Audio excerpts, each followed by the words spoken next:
Rede Amigo Espírita, uma ferramenta de união, interação e divulgação do movimento espírita. Acesse www.redeamigoespírita.com.br e confira nosso acervo disponível. Rede Amigo Espírita, divulgando, instruindo e unificando.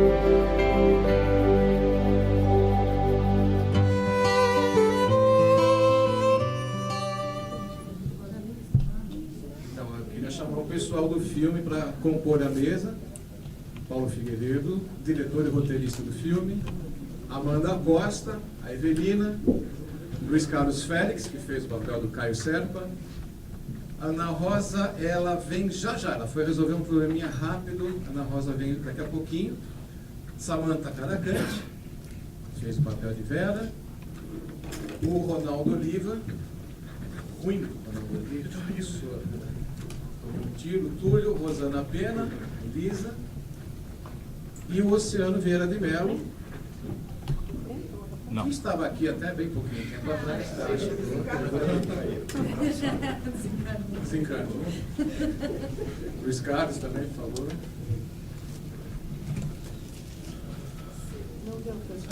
Tem um lugarzinho especial.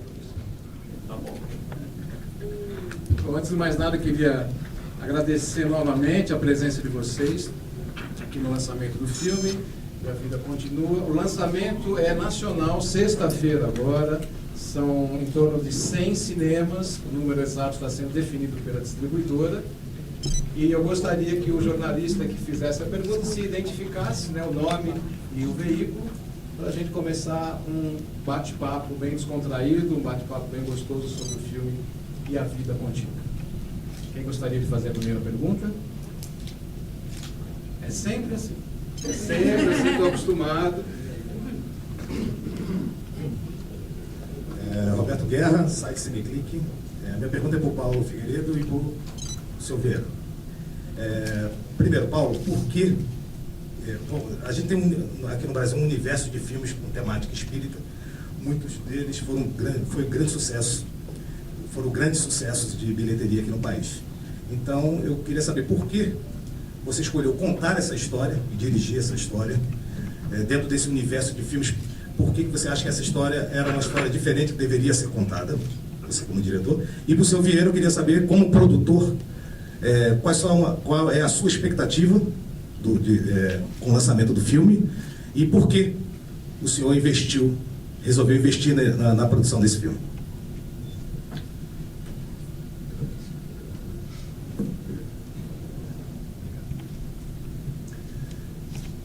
O livro E a Vida Continua foi lançado no ano de 68. Mais ou menos uns 2 anos depois, eu li pela primeira vez, me apaixonei, porque, independentemente de ser uma obra espírita, ele me pareceu, como dramaturgia, uma coisa muito interessante, muito boa. Um romance bonito, uma história de amor. Aí me interessei, tentei fazer uma adaptação para o teatro, na época. Não foi possível porque, havia problemas de ordem, inclusive, econômica, né? Não podíamos fazer. E o projeto ficou engavetado. Mais recentemente, no ano de 2004, conheci o Oceano Vieira e trocamos ideias a respeito da possibilidade de fazer um filme. Eu me entusiasmei, comecei a trabalhar e ficamos envolvidos aí uns 4 anos. E por que E a Vida Continua? Primeiro por essa razão, né, de ter gostado muito do livro. E li algumas vezes mais depois do livro. E também porque o Nosso Lar, que foi feito um outro filme, é o primeiro livro da série O Mundo na Vida Espiritual. E este encerra, né? É o 13º livro da série. Eu achei interessante, porque os livros que compõem o miolo dessa série são todos excelentes, mas todos eles talvez apresentem um tipo específico de complexidade, de dificuldade na realização. Então eu acho que a resposta mais correta seria essa. Primeiro, por ter gostado. Segundo, porque dramaturgicamente me pareceu uma obra com cara de cinema, ou de teatro, que seja, né? Enfim, para uma mídia dessa, além da obra literária. Então, esse eu explico dessa forma. Não sei se haveria algum outro tipo de coisa que eu até não tome conhecimento, alguma coisa assim, para usar aquela palavra que o Oceano não gosta muito, alguma coisa transcendental, né? Alguma coisa espírita, Paulo.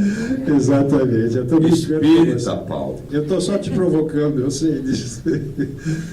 Então, eu responderia dessa forma a você. Eu gosto muito do romance e a vida continua. Obrigado a você.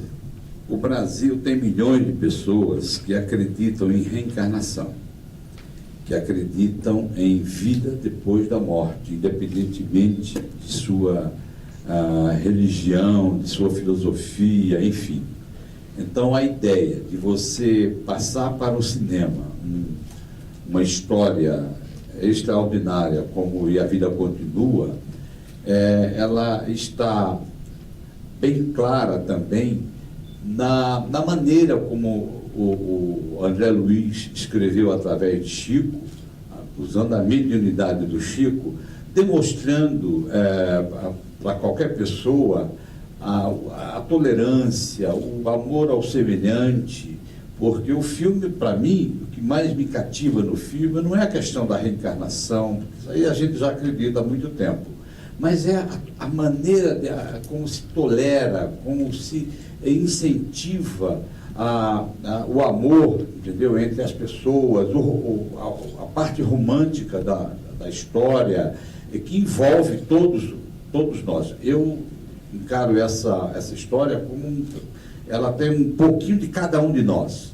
Então, por isso que a gente resolveu se juntar com o Paulo e mais 2 ou 3 pessoas que nos apoiaram financeiramente para fazermos o E a Vida Continua. E sua expectativa, Pedro?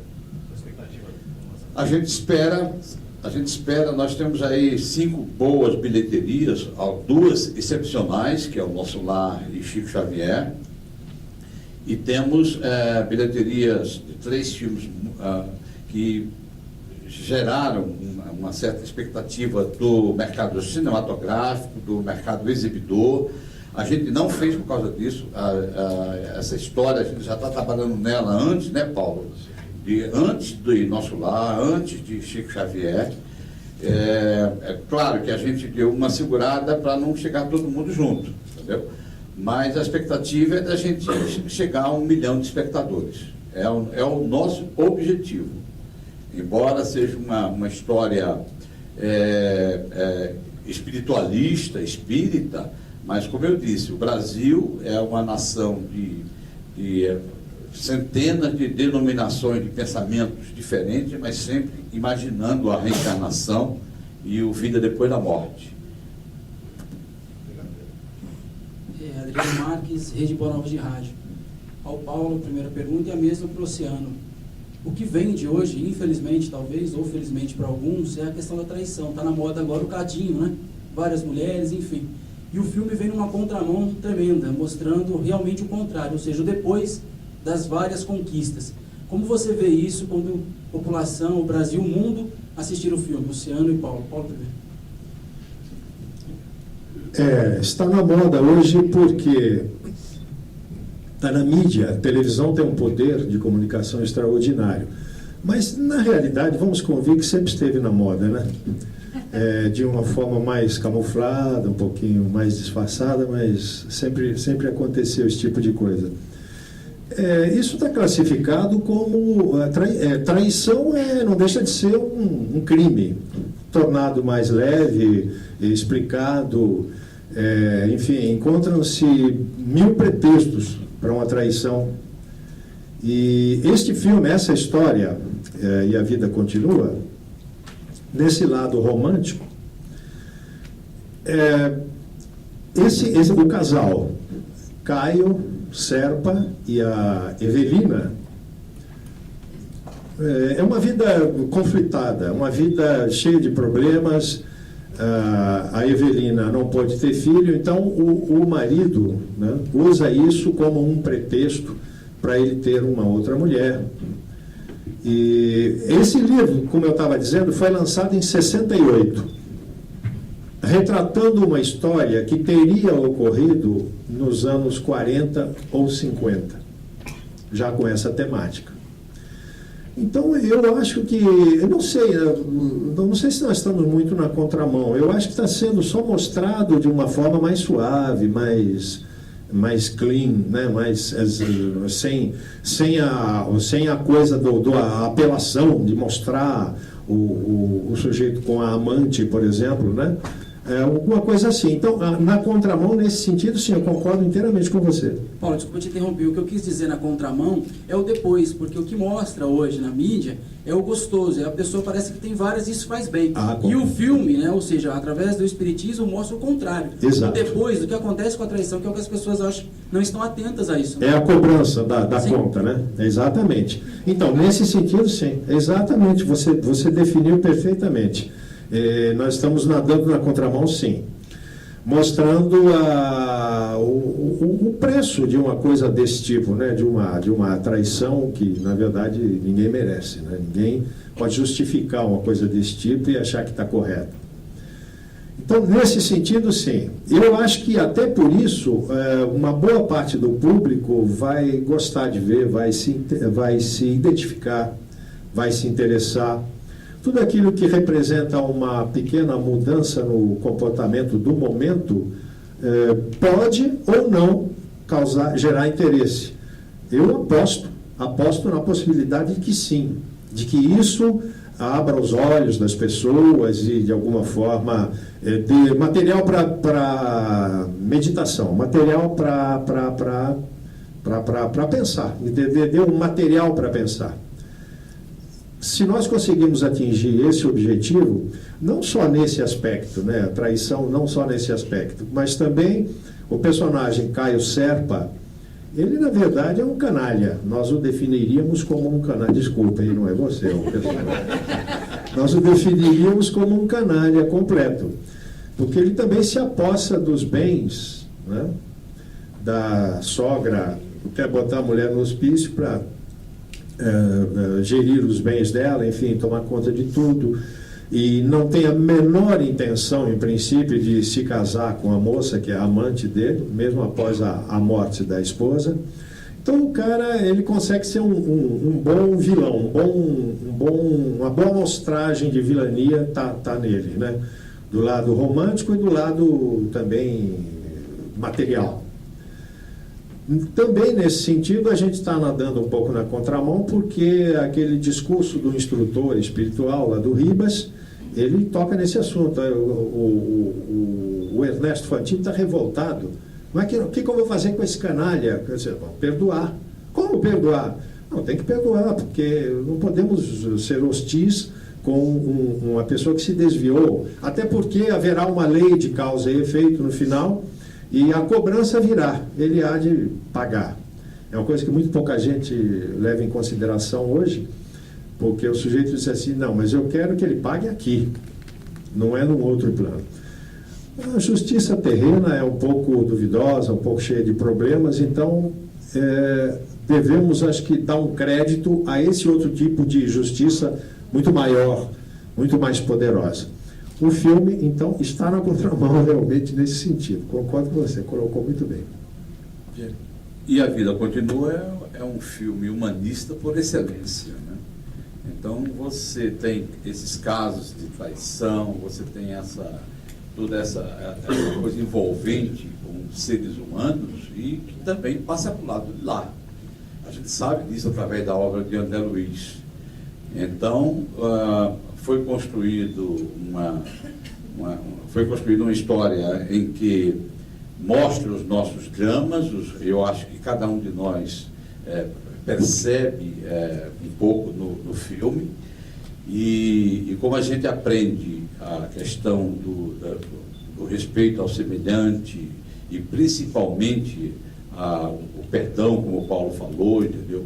Mesmo no caso de traição, o final é um final onde mostra a tolerância e o perdão. Então, eu acho que é um humanismo está bem explícito na história. Lirálcio Risse, radioespírita.net, canal do Bem e Rede Amigo Espírita.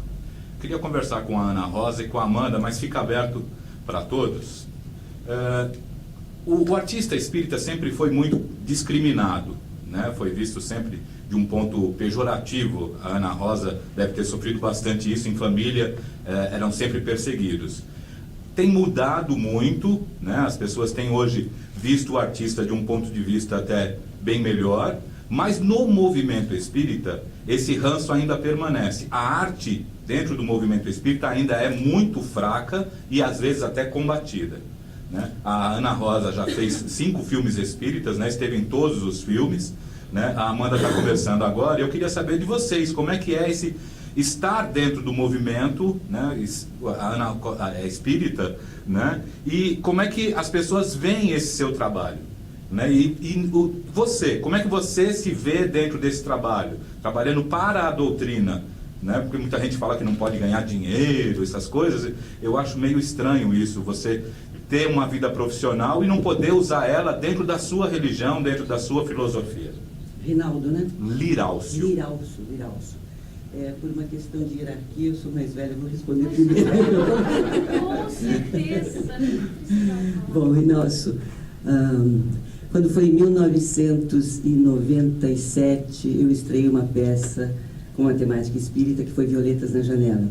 E eu fui levada pelas circunstâncias. Era uma peça para ser feita dentro só de um centro, que eu e meu marido frequentávamos, e pelo fato de sermos espíritas, tudo que era evento que tinha no centro, eles pediam para a gente dirigir, porque ninguém entendia de arte, pelo menos de arte teatral. Então, quando nós fizemos esse evento, o presidente do centro resolveu que estava muito bonito, que nós deveríamos levar para o teatro. Eu fiquei morrendo de medo, porque até então eu não tinha aberto para a imprensa, pelo menos, a minha crença religiosa. Porque a minha convicção era de que nós que somos pessoas públicas e, de certa forma, influenciamos as pessoas, eu achava que política, esporte e religião, cada um tem a sua convicção e ninguém vai fazer minha cabeça e nem eu quero fazer a cabeça de ninguém, nunca. Até por ser espírita, a gente tem que respeitar o livre-arbítrio. Então, quando eu fiz essa peça, eu fiquei muito preocupada, porque eu já fazia novelas na TV Globo, e o meu receio era justamente isso que você falou, discriminação e tal. Nós sabemos de colegas, o Paulo tem conhecimento disso, que sofreram realmente, né? Puxadas de tapete e tal. Mas você sabe que a espiritualidade é tão maravilhosa, que depois que a peça estreou e fez muito sucesso, no fim daquele ano eu fui convidada para 3 trabalhos na Globo, não um só, 3. E aí eu pedi perdão aos meus mestres, falei, entendi a lição, eu acho que cada um de nós vem com uma missão aqui, e uma das minhas, nessa encarnação, talvez seja usar da minha figura pública para ajudar a levar esse ensino, né, para divulgar o que é a doutrina espírita. Eu entendi perfeitamente, perdi o medo, Violetas continua até hoje, já dirigi mais 2 peças espíritas e fui convidada para fazer esses filmes, sim, aceitei com muita alegria, porque eu estou unindo o útil ao agradável, né? Quer dizer, eu sou atriz e sou espírita. E não tenho esse receio. Felizmente, nunca sofri nenhuma discriminação, pelo contrário. Dentro da televisão ou no teatro, as pessoas me respeitam muito. E eu acho que de um tempo para cá, o preconceito contra o espiritismo, de certa forma, já está sendo superado, até porque a televisão também tem mostrado essas obras espíritas. Já o fazia antes. A primeira novela espírita eu fiz na Viagem, na década de 60. 68, eu acho, né? A primeira Viagem eu fiz. Depois disso, a Globo já fez também uma remontagem. Então, eu acho que esse preconceito está caindo por terra e as pessoas estão reconhecendo que o espiritismo ele não é só uma religião, ele é também uma filosofia e uma ciência. E isso sendo mostrado para o público, cai essa coisa de que achar que espiritismo é coisa de fazer despacho, e matar bicho, e ir para encruzilhada, e desejar o mal para o outro e tal. Então, eu não sei se eu respondi a sua pergunta, mas a minha parte, felizmente, eu estou livre, leve e solta para fazer mais, tá bom? Eu acho que a gente tem a necessidade de enquadrar as coisas, né? De colocar cada coisa num lugar, assim, de dar nomes. Eu acho que a gente acaba perdendo muito com isso. É um preconceito, a gente acaba criando preconceitos. Os próprios espíritas, tem muitos espíritas que são preconceituosos, infelizmente, como tem budistas, como tem católicos. Eu acho que todas as religiões, elas falam a mesma coisa. Infelizmente, as pessoas que tendem a separar, né? Pelo preconceito, pela falta de respeito pelo próximo. Isso em todos os aspectos, desde comida até... Isso é verdade. Como é que você não gosta disso? Tem que comer isso? Não, eu não gosto. Para mim, não faz bem. Eu acredito nisso. Então, assim, eu acho que tem que ter um respeito e parar de enquadrar. Tem que ir mais aberto, sabe? Quando você vai assistir uma coisa... Lógico que você não vai assistir Avatar pensando que você vai ver um filme do Fellini, entendeu? Não tem como. Então, você tem que saber para onde você está indo, o que você está indo ver, qual é a linguagem, e tá aberto. Se aquilo te tocar, maravilha. Tem questões artísticas, tem várias questões, porque é cinema, né, é arte, e eu acho que tem uma bela história, que independente de ser psicografada pelo Chico, né, uma obra do André Luiz, eu acho que tem uma mensagem linda. Então, eu não sou espírita, eu tive o contato com o espiritismo mais assim com o filme, né? E eu conheci pessoas incríveis e eu vi que eu sou mais espírita do que eu imagino, assim, na prática. E eu acho que o espiritismo, ele trabalha, ele fala do não preconceito, não tem essa questão do pecado, da culpa, que eu acho que a gente sofre horrores até hoje com isso, infelizmente. Eu acredito nessa evolução, sempre. E a aceitação. Porque, assim, aceitar não é você se acomodar. Quando você aceita que você está numa condição, você aceita, pode estar uma merda, desculpa a palavra, mas você aceita que você está ali, assim você pode modificar. Então, eu me identifiquei muito com o espiritismo, como eu me identifico com o budismo, com o catolicismo, coisas, a parte boa, né? A parte que todo mundo se iguala, né?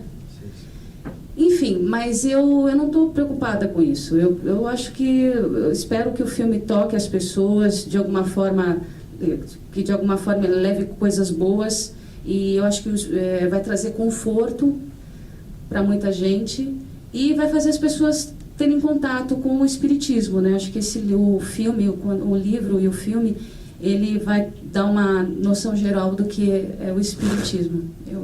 Enfim, mas eu estou muito feliz de fazer parte de tudo, de estar aqui hoje também.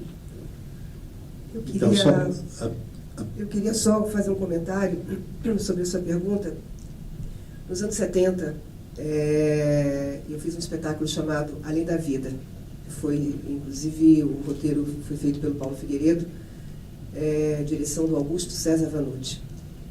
Naqueles anos, foram anos muito difíceis para nós colocarmos no palco um tema como esse.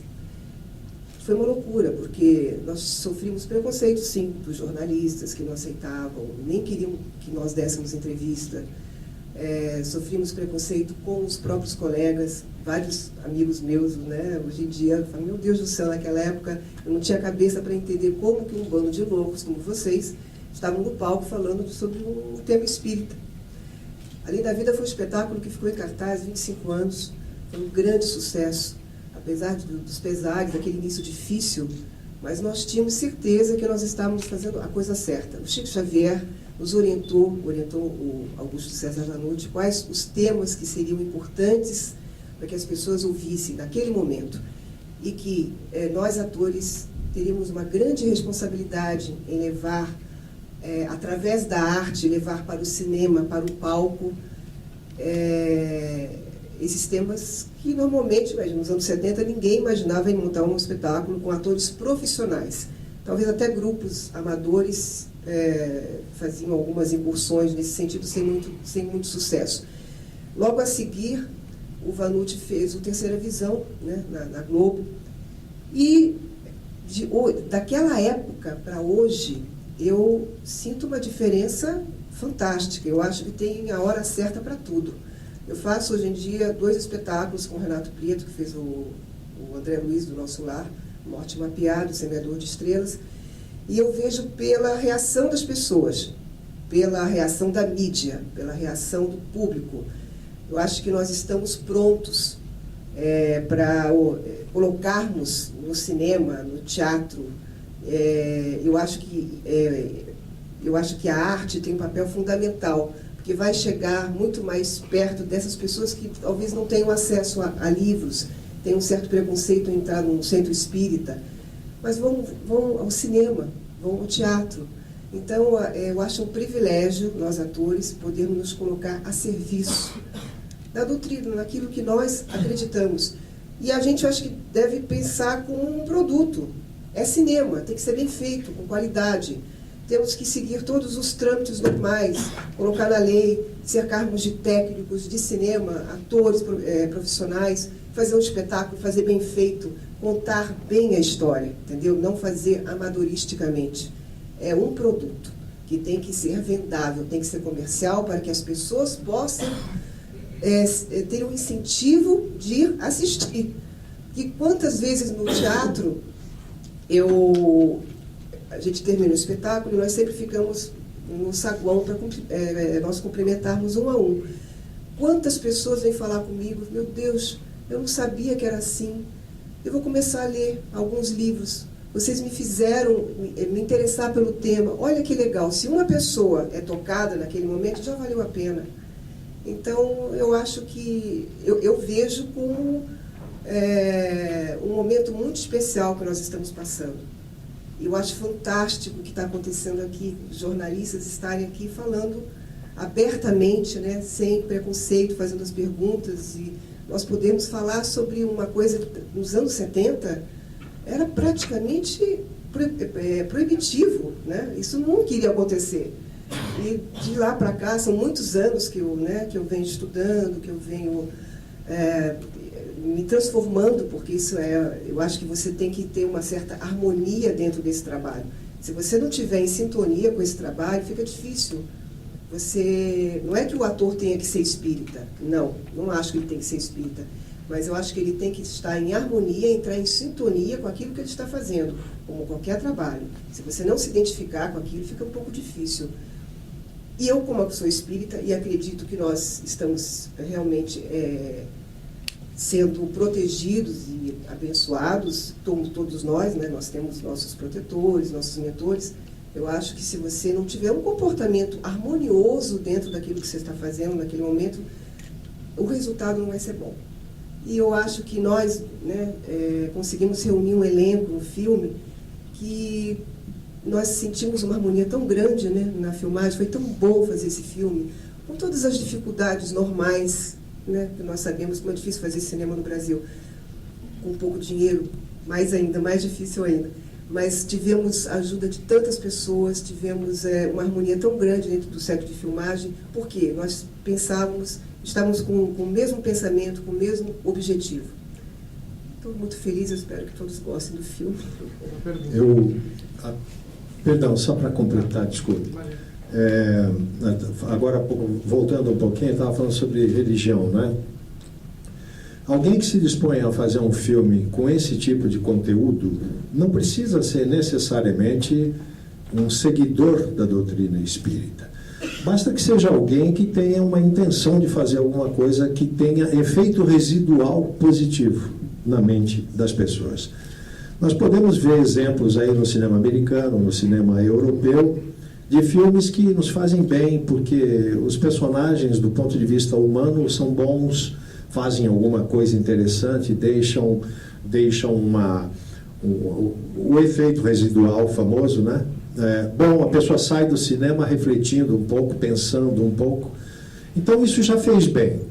E a questão da religião também. Eu espero, desejo que num futuro, que certamente ainda está muito distante, o planeta Terra seja ecumênico. Não precisa ter uma porção de religiões, algumas delas até em conflito, chegam a se matar uns aos outros em nome de um Deus, de uma religião, que isso é um absurdo completo. Eu não acredito que Deus mande alguém matar alguém, né? Religiões com denominações diferentes, pensamentos diferentes e conflitantes. Então, o ecumenismo vai resolver isso tudo. E o espiritismo, que é o caso, que nós aqui estamos falando dele, o espiritismo passou a ser também, é uma doutrina, é uma religião? Sim, é uma religião. Mas, fundamentalmente, nós somos cristãos e temos a ideia de que não há religiões ruins. Nenhuma religião é ruim, todas são boas. O que não é muito bom é algum tipo de religioso que está no meio dessas religiões. Então, as religiões, todas elas fundamentalmente são boas e nada impede que alguém tenha qualquer tipo de religião que quiser, ou que não tenha nenhuma, que seja até ateu, se preferir. E tem muito ateu que é mais... Eu conheço ateu que é melhor do que muito religioso, como ser humano. Então, ateu que diz assim, eu sou ateu graças a Deus. O ateu graças a Deus. Não, mas tem muito, então, quer dizer, a religião aí, o rótulo não importa. Importa é tentar, de alguma forma, fazer alguma coisa que fique, que tenha algum significado. Desculpa fazer uma pergunta. Ô Paulo, só completando a pergunta dele, ele falou em ganhar dinheiro. No Espiritismo é proibido ganhar dinheiro com a mediunidade, não trabalhando honestamente, trabalhando na arte. Nós temos milhares de artistas espíritas que vivem do teatro, que vivem trabalhando em rádio, honestamente, entendeu? Sem querer, sem estar vendendo a mediunidade dele. A mediunidade, sim, que não pode ganhar dinheiro com ela. Não é o nosso caso. Oi, eu sou o Igor do Jornal da Tarde. Gostaria de perguntar para o Paulo como foi o processo de adaptação do livro, né, especialmente a atualização da trama, já que ela se passava nos anos 40. Você pegou pesado agora. Realmente é uma tarefa muito difícil, porque você tem que fazer escolhas. Toda vez que você faz escolhas, você é responsável por elas, não é? Você pega uma obra cuja história se passa nos anos 40 e, por razões até econômicas, porque para você reconstituir uma época, isso agrega um custo muito grande, né? Então, não se pode fazer. Então, vamos trazer a história desde que a estrutura dela, o conteúdo, permita, né? Mas como nós estamos tratando de problemas humanos que sempre ocorreram, então achei que a época seria mais bonita se fosse nos anos 40, né? Se o filme fosse nos anos 40, porque nós teríamos um clima diferenciado, nós teríamos uma cenografia, teríamos um clima de época, a reconstituição de uma época dos anos 1940. Bom, não foi possível. Então vamos trazê-la para hoje, para os anos 2000. Né? As dificuldades foram um pouquinho maiores, porque a linguagem das pessoas na época era uma, hoje é outra. A abordagem de problemas, por exemplo, voltando ao início da nossa conversa, a traição é muito mais aceita, né? Hoje, muito mais, quer dizer, não sei se é aceita, mas tratada como algo mais normal. Tolerada é a palavra, exatamente. Então, na época era um tabu, era mais difícil. Então, tudo isso vai agregando dificuldades. Você diz, como é que eu apresento, como é que eu proponho essa história se passando em 2010, 2011, foi feito o filme, mas trabalhando um problema dessa natureza, sem que ele fique piegas, sem que ele fique uma coisa estranha, que as pessoas de hoje, os mais jovens, vão dizer assim, mas esse cara não está com nada, ok? Não é assim, as coisas não são assim. E fazer com que as pessoas acreditem, não é? É muito difícil fazer esse tipo de adaptação, tanto que a gente fez para esse filme Foram 11 tratamentos diferentes do roteiro. Eu fiquei envolvido com esse roteiro mais de 2 anos, cerca de 3 anos. Fiz a primeira versão, refiz, não aproveitei quase nada dela, porque você escreve, quem escreve sabe disso, né? Você escreve e lê dali a alguns dias, você resolve jogar no lixo daquilo porque não é o que você queria fazer. Faz de novo, vai depurando o processo, mexendo e tal, alterando, agregando coisas ou tirando, até que chega um ponto que você, como autor, você considera satisfatório. Nunca vai achar que aquilo é uma obra-prima, mas pelo menos tá bom, acho que está aceitável. Aí submete o trabalho à aprovação de quem manda, de quem detém os direitos sobre a obra original. Uma vez aprovada, aí passamos para a realização, para o processo de produção. Mas isso realmente envolveu cerca de 3 anos e de muita apreensão. Você nunca sabe o que vai resultar daquilo, né? Eu tentei captar a essência do livro, tive que agregar uma personagem, né, para tornar aquilo mais fácil dramaturgicamente, né, para a linguagem que eu queria colocar. Qual é? A personagem vivida pela Ana Rosa. Lucinda. Oi? Lucinda. A personagem Lucinda, vivida pela Ana Rosa, ela foi assim uma coisa que se tornou essencial ao filme. Ela estabeleceu a ligação, ela tornou possível de uma forma mais crível, mais palatável, digamos assim, a aproximação entre a Evelina Serpa e o Ernesto Fantini, que são pessoas de idades diferentes. Claro que ela não fez isso com a intenção de que eles no futuro, e num futuro posterior ainda à vida, se reencontrassem. Ela não sabe disso. Ela fez a parte dela na história, na vida, como pessoas que participam da vida da gente e de repente desaparecem, você não sabe mais dessa pessoa, mas ele teve um papel na sua vida, ele de alguma forma plantou alguma coisa. Então a função da Lucinda foi essa, e essa foi uma personagem que a gente teve que realmente criar para facilitar o nosso trabalho. Muitos personagens, quem estiver aqui que tenha lido o livro saberá disso. O livro tem dezenas e dezenas e dezenas de personagens. Não poderia colocar tudo isso no filme. E tem, a exemplo do que ocorre com alguns romances, ou com mais ainda com novela de televisão, há histórias periféricas, histórias secundárias, né?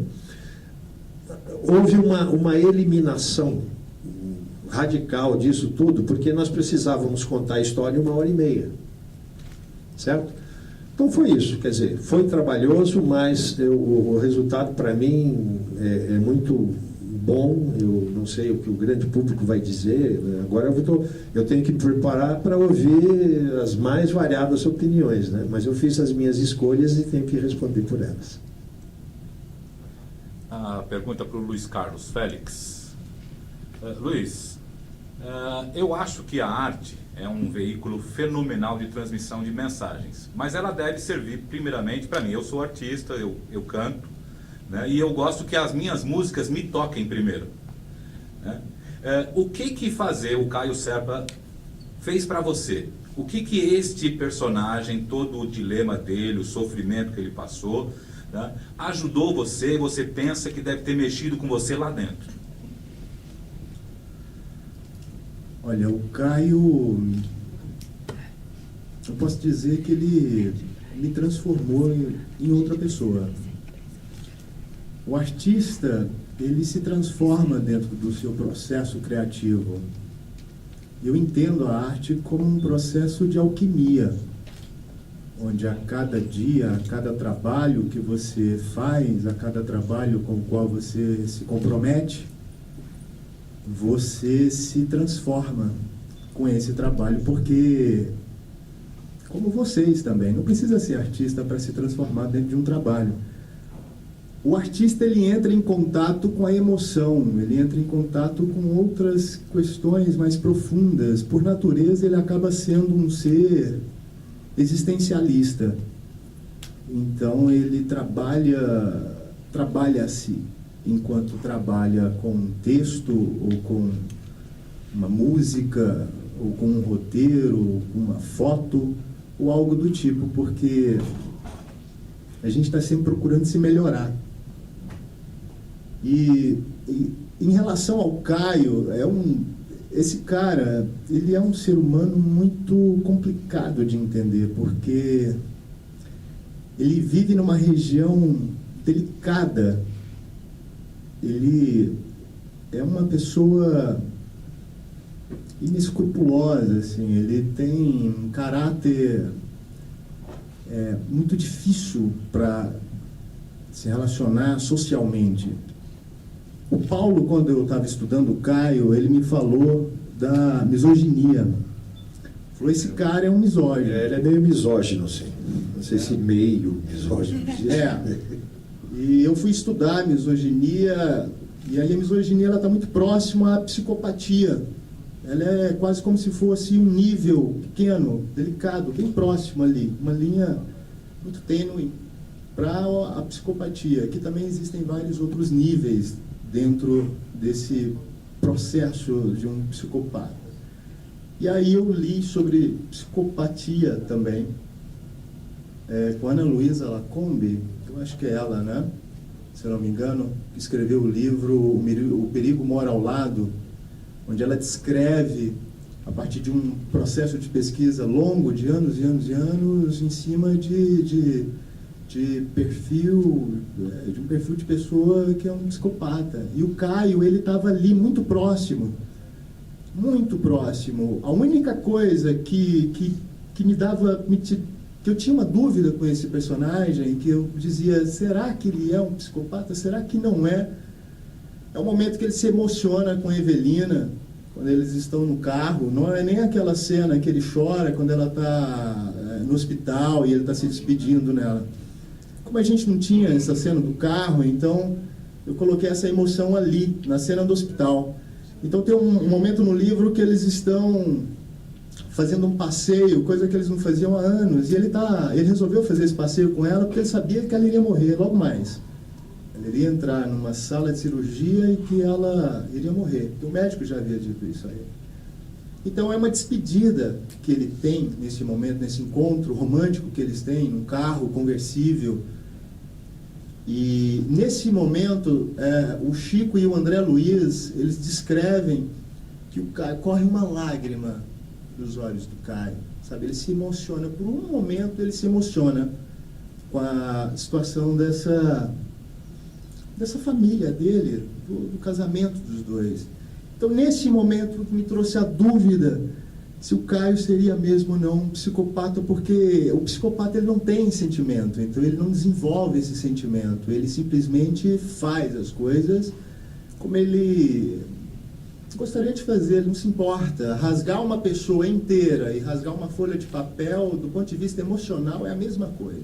Às vezes ele não faz porque a gente vive em sociedade, e isso corresponderia também a uma série de consequências e que uma personagem como essa não faria jamais, até porque é um cara muito inteligente. Então, respondendo a sua pergunta, é uma pessoa que me ensinou no sentido de que eu precisei estudar e conhecer um pouco mais dessa personagem, e ao estudar eu entrei em contato com diversas informações, e aí eu fui conhecendo, eu fui aprendendo com ele, com Caio. Eu aprendi com os erros dele também, né? Com o caráter que ele tem e com o que esse caráter que essa personagem tem vai ter que responder daqui a pouco, porque a gente não pode esquecer que esse livro fala muito, acima de tudo, de uma relação de causa e efeito. E muitas vezes a gente tem uma dificuldade muito grande de entender o que é essa relação de causa e efeito. A gente dificilmente tem a compreensão de que o que nós vivemos agora é o efeito de uma causa qualquer lá atrás, e que esse mesmo momento que a gente vive o efeito de uma causa qualquer também gerará consequências, um outro efeito, sabe? A gente vai viver um outro efeito daqui a pouco. Então esse momento é muito importante da vida, esse instante já, esse aqui, agora, presente, procurando entender o momento e tentando descobrir a razão de ser das consequências às quais a gente estiver vivendo nesse momento, sabe? Esse livro, a obra, quer dizer, o Espiritismo em si, toda a decodificação, diversos livros, principalmente a decodificação de Kardec, você vai perceber que ele é analítico. Então, a gente faz, ao estudar o Espiritismo, qualquer livro, a gente percebe que a gente faz psicoanálise. A gente está o tempo inteiro fazendo uma análise psíquica de como a gente está conduzindo o nosso pensamento, e por muitos momentos, em diversos livros, na literatura, fala de como é importante a observação desses pensamentos, de que tudo é gerado a partir do pensamento. E do pensamento você tem uma ação, e essa ação gera um movimento.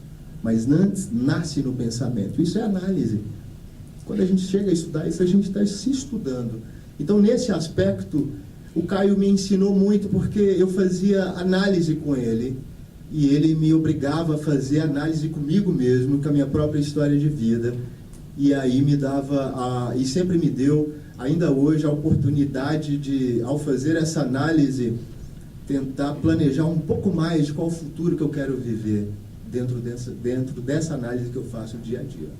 Eu queria perguntar para a Samantha e para o Ronaldo, que estão aí quietinhos, se vocês são espíritas e como esse filme mexeu com cada um de vocês. Bom, eu posso falar? Eu não sou espírita, mas desde adolescente, a minha tia é espírita, minha mãe é católica, mas espírita praticante, assim, ela gosta muito do espiritismo e estudou e vai ao centro, frequenta o centro. Ela é espírita. E, então eu tive um contato na minha adolescência com o espiritismo através das mulheres da minha família, vamos dizer assim, né? E aí eu li alguns livros que a minha tia me indicava, psicografados também, romances e tudo. E eu retomei esse contato com o espiritismo agora por causa do filme. E foi muito bacana para mim, porque era uma coisa que já estava um pouco enraizada em mim. Teve uma época que eu me interessei muito, eu comecei a ler por conta própria. Teve o empurrãozinho inicial da minha família, mas depois eu me interessei mesmo pelo espiritismo. E aí eu comecei a pesquisar mais. Mas aí a gente estuda teatro, aí tem que ler milhões de coisas. Eu acabei abandonando um pouco a leitura. E agora eu retomei, né? Depois de ter sido convidada para fazer o filme, eu retomei. E foi muito legal para mim a participar do filme, porque a doutrina espírita é uma doutrina linda, que eu sempre gostei, me identifico muito. E eu acabei conhecendo pessoas incríveis, o Paulo, o Oceano, alguns dos atores que eu não conhecia. E é um grande privilégio. Eu aprendi muito com a minha personagem, é meu primeiro filme. Não me importa que seja o meu primeiro filme, o primeiro longa que eu faço, não me importa que seja espírita, pelo contrário, eu me orgulho disso, porque eu acho que o espiritismo é uma doutrina que, no mínimo, transmite conforto, paz e amor, e eu acho que isso é bom para todo mundo, não importa a religião que a pessoa siga ou no que ela acredita. Eu acho que o espiritismo tem essa característica de transmitir amor e conforto, como todas as outras religiões. E eu estou muito feliz de ter feito a Vera, que é uma personagem muito bacana, que ama acima de tudo e erra em nome do amor. E eu estou muito feliz de estar de estar participando do filme E a Vida Continua. Eu espero que o filme passe essa felicidade para todo mundo que assistir.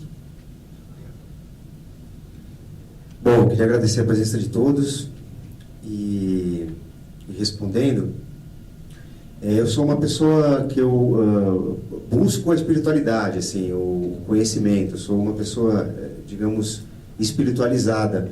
Não sou espírita no sentido de frequentar algum centro. Na época que a gente estava em fase de produção, que eu estava fazendo, estudando o Túlio Mancini, foi uma época que eu estava indo muito à Federação Espírita, porque a minha mãe, inclusive, trabalhou no DEPOI um bom tempo, e foi muito bom, foi uma fase muito boa para mim. Eu ia aos domingos, né? Mas o fato de eu ter parado de frequentar, isso não significa que eu tenha me desligado. Acredito em reencarnação, e o processo, o fato de eu ter participado desse filme, inclusive na ocasião eu tive oportunidade, num momento festivo ali, que agora não me recordo qual foi, tive a oportunidade de dar uma entrevista falando do filme para a Rádio Boa Nova. Achei isso bom, assim, fiquei surpreso, porque eu estava lá, não sei como essa informação chegou ali para as pessoas que estavam na rádio, e aí fui convidado e foi ótimo. Você deu uma entrevista boa, no sentido de poder falar sobre coisas boas, né? Que é os motivos que esse filme aborda. Esse filme, eu acho um filme muito corajoso. Eu assisti esse filme hoje, pela manhã, e fiquei muito feliz. Corajoso no sentido de ser assim, nu e cru, né? Eu li o livro. Ele é um filme que ele é direto, sabe? Ele quer você acredite ou não, quer você queira ou não queira acreditar nele ou não, ele está ali, sabe? Da maneira com que ele foi escrito no livro. Isso eu acho muito corajoso. Gostaria de parabenizar o Oceano e o Paulo e todas as pessoas que se envolveram no processo por realizar um filme corajoso como esse. E que ensina. É um filme que ensina. As pessoas que estão aqui, que assistiram, imagino que estejam concordando comigo, e as que vão assistir, eu acho que irão concordar. É um processo que, para eu fazer o personagem, eu concordo muito nesse aspecto com o que o Félix disse, porque a partir do momento que você entra e começa a pensar nesse personagem e pensar nessa história, né, porque a gente acaba tendo contato com o roteiro inteiro, não só com o personagem que a gente faz, você entra em autoanálise e você fazendo a sua autoanálise, você chega ao objetivo principal, que seria a reforma íntima, a reforma interior. E esse filme é maravilhoso porque toca diretamente nesse assunto, na reforma íntima que cada um pode fazer, mas que, quer você queira acreditar ou não, é o objetivo pelo qual estamos aqui. Obrigado. Nós temos as entrevistas individuais, né, já agendadas, mas dá tempo se alguém quiser fazer uma última pergunta. Gostaria de saber do Paulo ou do Vieira, os dois devem ter esses dados. Foram feitas sessões testes do filme, e se foram feitas, quais foram os resultados dessas sessões testes, e se depois dessas sessões testes o Daniel aqui teve que mudar o corte final e tirar ou acrescentar alguma cena. Não, isso não ocorreu. Mas quem pode falar muito bem, com bastante conhecimento sobre esses resultados das exibições que aconteceram, é o Oceano. O Oceano esteve presente em todas elas e registrou e documentou depoimentos. Eu fiz, inclusive, o making-off do filme, tá, Roberto? Nós exibimos um filme no festival de arte espírita, de artistas espíritas que estavam num congresso em Goiânia, e tinham 204 artistas ligados ao teatro, ao vídeo, inclusive até ao cinema em Goiânia. E nós exibimos o filme e fizemos uma pesquisa com 50 pessoas que estavam na sala e obtivemos uma resposta de muito bom ou excelente de 84,9%. O filme, nós exibimos ele para alguns formadores de opinião, vamos dizer assim, eu não gosto muito dessa palavra, mas vamos dizer assim, a comunidade espírita de São Paulo e alguns convidados, pessoas simpatizantes do espiritismo.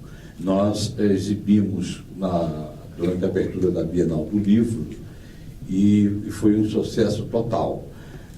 E está programada várias sessões agora de pré-estreia, começando em Uberaba, em homenagem ao Chico Xavier, hoje aqui em São Paulo, amanhã no Rio de Janeiro, depois de amanhã em Belo Horizonte e na quinta-feira em Fortaleza, ou seja, na véspera da estreia. Então, houve um teste realmente e nós estamos muito animados com o resultado da opinião das pessoas que viram o filme. Como eu disse, é um filme feito não só para espíritas, mas pessoas interessadas na sobrevivência da alma, até mesmo para ateus. É uma boa oportunidade do ateu ter o contato com o espiritualismo, né, que ele tanto combate, que ele não acredita. E, voltando à pergunta anterior, quando o Paulo fez a seleção dos atores, ninguém, nem nós, né, Paulo, ninguém exigiu que a pessoa fosse espírita. Hipótese alguma. Eu nem sabia qual era a religião da Amanda Costa. A gente sabia que a Ana Rosa era espírita, porque ela já tinha feito 4 filmes. Nem a Rosana, eu já vi ela trabalhando com Vanucci na televisão, mas a questão de ser espírita não foi determinante para o ator. Nós trabalhamos com arte, cinema de arte, você é testemunha disso. A arte tem que ser usada para o bem também, não é só para mostrar o ruim. Entendeu? Nós continuamos gostando de cinema normalmente, mas eu acho particularmente que a espiritualidade no ser humano já vem com ele há muito tempo.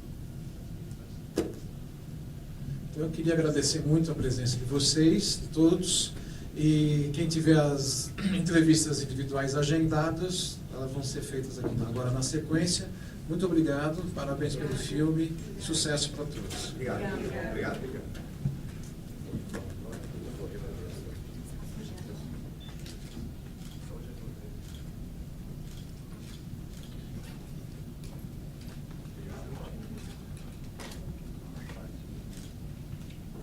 Daniel, agora vem você aqui em cima, pede para...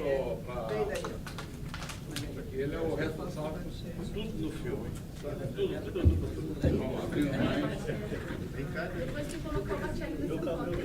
Tem que inserir o Batielli.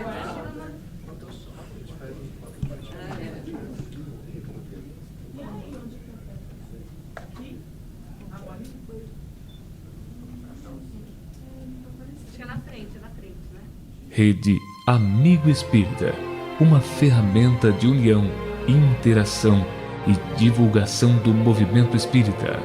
Acesse www.redeamigoespírita.com.br e confira nosso acervo disponível. Rede Amigo Espírita, divulgando, instruindo e unificando.